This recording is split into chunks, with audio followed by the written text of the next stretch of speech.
Salam jumpa dengan Stephen di sini. Pada kesempatan kali ini kita akan membahas tentang lidah. Mari kita lihat ayat-ayat di Alkitab tentang lidah. Kita buka pada Yakobus 3 ayat yang ke-5 sampai 6.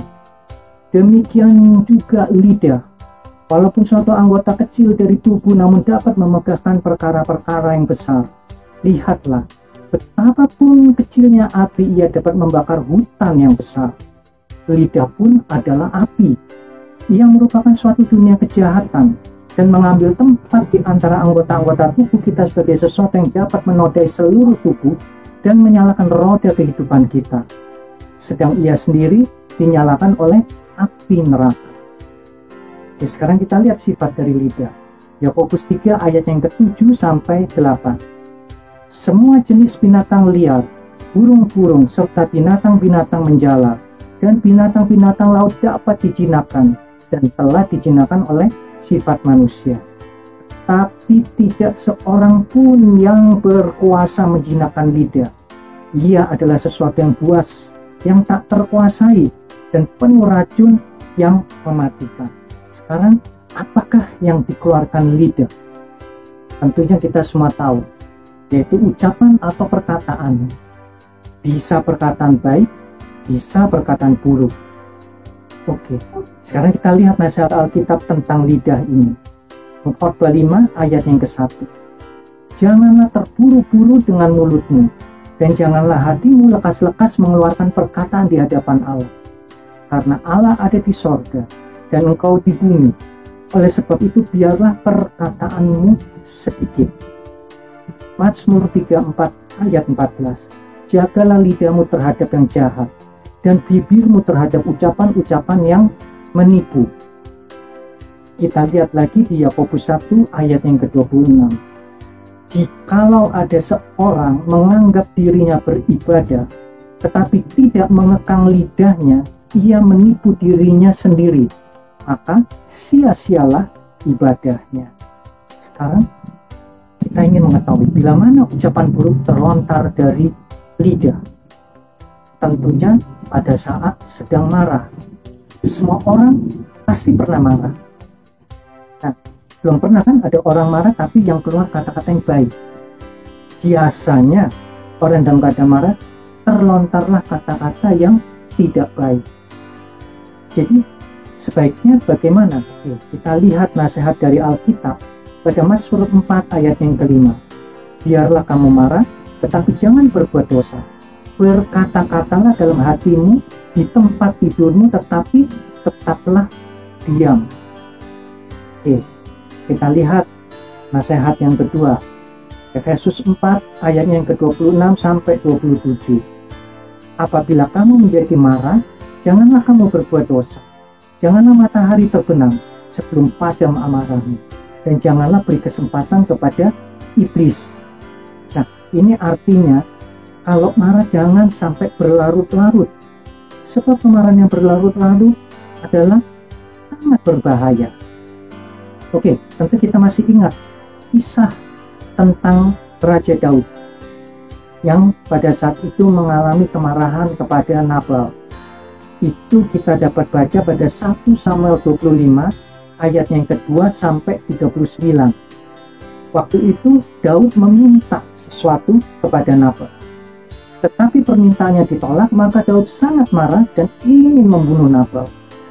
Nah, kita lihat di sini akibat suatu kemarahan bisa menimbulkan hal yang tidak baik. Untungnya Tuhan mencegah Daud melalui Abigail, dan bahkan Tuhan sendiri yang akhirnya mematikan Nabal, sehingga Daud terhindar dari dosa pembunuhan. Oke, sekarang pengalaman yang lain yang kita dapat lihat adalah pengalaman Musa yang terdapat pada Ulangan 34 ayatnya yang keempat. Dan berfirmanlah Tuhan kepadanya, inilah negeri yang kujanjikan dengan sumpah kepada Abraham, Ishak dan Yakub. Demikian kepada keturunanmu lah akan kuberikan negeri itu. Aku mengizinkan engkau melihatnya dengan matamu sendiri, tetapi engkau tidak akan menyeberang ke sana. Tentu kita ingin mengetahui apa sih sebetulnya kesalahan Musa sehingga ia mengalami hal yang seperti itu. Kita dapat lihat pada Mazmur 106 ayat yang ke-32 sampai 33. Mereka membesarkan dia dekat air Meriba, sehingga Musa kena celaka karena mereka. Sebab mereka memahitkan hatinya, sehingga ia teledor dengan kata-katanya. Jadi Musa mengalami keteledoran dengan kata-katanya. Sekarang, apa yang diucapkan Musa? Hal tersebut kita bisa lihat pada Bilangan 20 ayatnya yang ke-10. Ketika Musa dan Harun telah mengumpulkan jemaah itu di depan bukit batu itu, berkatalah ia kepada mereka, dengarlah kepadaku, hai orang-orang durhaka. Apakah kami harus mengeluarkan air bagimu dari bukit batu ini? Kalau kita perhatikan kata-kata Musa ini seakan-akan Musa dan Harun mampu melakukan mujizat. Atau mungkin ini sama seperti yang kita suka dengar orang mengatakan mencuri kemuliaan Tuhan. Jadi di situ Musa mengatakan bahwa seakan-akan ia yang mengeluarkan air dari bukit batu itu. Oke, sekarang kita lihat apakah tindakan Tuhan saat itu. Kita lihat pada Bilangan 20 ayatnya yang ke-11. Sesudah itu Musa mengangkat tangannya lalu memukul bukit batu itu dengan tongkatnya 2 kali, maka keluarlah banyak air sehingga umat itu dan ternak mereka dapat minum. Artinya saat itu Tuhan tidak mempermalukan Musa. Walaupun Musa telah mencuri kemuliaan Tuhan atau teledor dengan kata-katanya, tetapi Tuhan tetap mengabulkan apa yang dikatakan. Jadi air itu keluar dari batu. Tetapi kita lihat apakah akibat dari ucapan Musa tersebut. Kita dapat baca pada Bilangan 20 ayatnya yang ke-12. Tapi Tuhan berfirman kepada Musa dan Harun, karena kamu tidak percaya kepadaku dan tidak menghormati keputusanku di depan mata orang Israel, itulah sebabnya kamu tidak akan membawa jemaah ini masuk ke negeri yang akan berikan kepada mereka.